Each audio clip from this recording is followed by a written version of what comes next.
Olá pessoal, neste vídeo eu vou apresentar para vocês alguns conceitos de lógica de programação. Alguns conceitos ainda um pouco amplos, um pouco macros, mas importantes para a gente começar a emergir nesse mundo, tá? E aí, a partir dos vídeos seguintes, eu vou realmente já entrar na tecnologia que nós vamos trabalhar, tá ok? Bom, primeiro o que é lógica, pessoal? Lógica é o estudo das leis do raciocínio e do modo de aplicá-las corretamente na demonstração da verdade, né? Então a lógica de programação ela vem dessa relação com a lógica, né? Então o que seria a lógica de programação? A lógica de programação é a técnica de encadear pensamentos, encadear instruções para atingir um determinado objetivo, né? Então a gente precisa trabalhar numa sequência de instruções, uma sequência de pensamentos ali para o software realizar o que a gente deseja, né? A lógica de programação é necessária para qual situação? Para as pessoas que desejam trabalhar com desenvolvimento de sistemas, com programação, né? Com criação de softwares, né? De rotinas de softwares, né? Seja para qual contexto for, né? Seja para uma programação científica, para fazer uma aplicação para web, enfim, né? Por que a lógica de programação é necessária? Porque a partir da lógica de programação que a gente vai pensar na sequência lógica de operação do programa, na sequência de instruções, tá? Bom, um termo que é muito comum nesse mundo, pessoal, da programação é o termo algoritmo, que é um termo também comum aí a várias outras áreas, né? O que é um algoritmo? Um algoritmo é uma sequência de passos que visa atingir um determinado objetivo, né? E o algoritmo, a gente pode pensar, todo software é um algoritmo, né? Porque o software é uma sequência de instruções para realizar um objetivo, para realizar uma tarefa, né? Então, todo software é um algoritmo, né?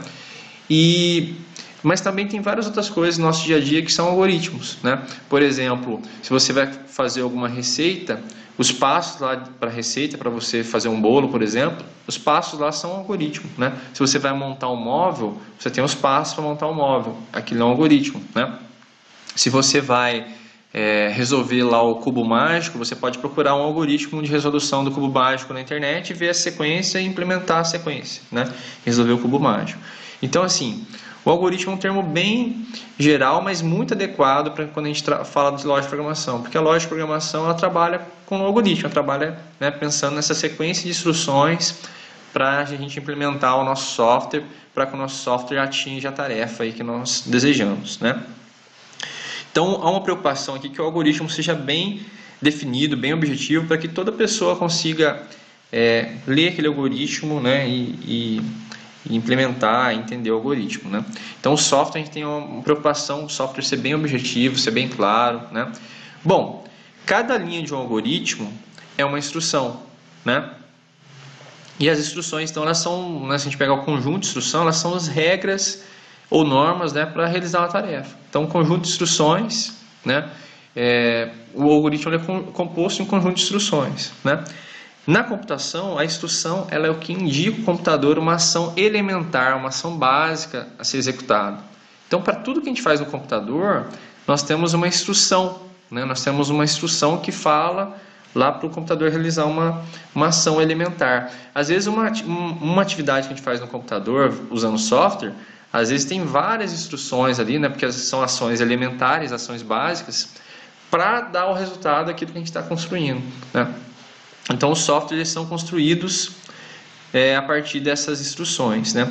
O programa, então, um programa de computador, um programa de software, ele nada mais é do que um conjunto de instruções para serem executadas que cumprem uma finalidade. Bom, o que é programação, né? Programação é o processo de escrita, teste e manutenção de um programa de software, né? Pode ser um programa para um computador de mesa, um computador desktop, um notebook, um celular, uma aplicação web, uma aplicação científica, uma aplicação inclusive para pequenos dispositivos como uma maquininha de cartão de crédito, uma Smart TV, um micro-ondas, né? A gente tem hoje em dia softwares rodando nos diversos dispositivos que a gente usa aí no dia a dia, né? Bom, então os programas, né, eles nada mais são do que algoritmos, ou seja, sequências de passos, né, porém escritos, né, numa linguagem de programação, numa linguagem na qual o computador vai conseguir compreender aquelas instruções para serem executadas, né? Através aí de um software auxiliar, um interpretador ou um compilador que vai gerar um software que o computador consegue interpretar diretamente, tá? Então, Essa que é a ideia da programação. Bom, quais são as regras para a gente fazer um algoritmo, para a gente pensar na criação, né, na concepção de um programa, né? A gente precisa pensar no programa, pessoal, em 3 etapas aí: a entrada, o processamento e saída. O que seria isso? A entrada seria o que esse programa vai precisar de alimentação aí para ele gerar, né, para ele trabalhar com esses dados e gerar a saída que eu quero. Por exemplo, né, vamos supor, eu preciso de um programa que ele vai calcular para mim a área de um triângulo, né? Então, quais dados que eu vou fornecer para o programa para ele calcular a área do triângulo? Esses são os dados de entrada, né? Quais são esses dados? Eu vou informar a base e a altura, né? Então, esses são os dados de entrada, né? E aí o processamento ali vai ser a operação que o meu programa vai fazer, né? Uma operação realmente ali aritmética para calcular a área do triângulo, né? E aí a saída já vai ser o resultado desse cálculo, né? Vai ser a apresentação do dado já processado. Então quando a gente pensa no programa, a gente tem que pensar isso. O que eu vou precisar de entrada, né? Por exemplo, o usuário informar para o meu programa, o que eu vou precisar fazer de processamento, né? E o que eu vou ter de saída, o que eu quero que o programa gere no final, qual que vai ser o resultado, né? Então essas são etapas importantes para a gente pensar na hora de conceber um programa, de conceber um algoritmo, tá? Bom, pessoal, para a gente finalizar aqui, existem maneiras didáticas de você representar um algoritmo aí pensando em software, né? Existe aqui o fluxograma, onde cada forma geométrica aqui você coloca um tipo de ação, um tipo de instrução, né? Por exemplo, uma leitura do teclado, um processamento, uma decisão, né? Aqui, por exemplo, eu fiz um exemplo de soma, né? Então você pede para o usuário escrever um primeiro número, né? Aí você lê o número, você pede para o usuário informar aqui um segundo número, você lê o segundo número, aí você tem o número A e o número B, né? Aí você faz uma operação de processamento aqui, você pega os dados de entrada A e B e soma e armazena na variável soma, e por fim você apresenta a variável soma. Então existe essa representação aqui didática do fluxograma, né? Existe aqui também uma representação didática do pseudocódigo, né?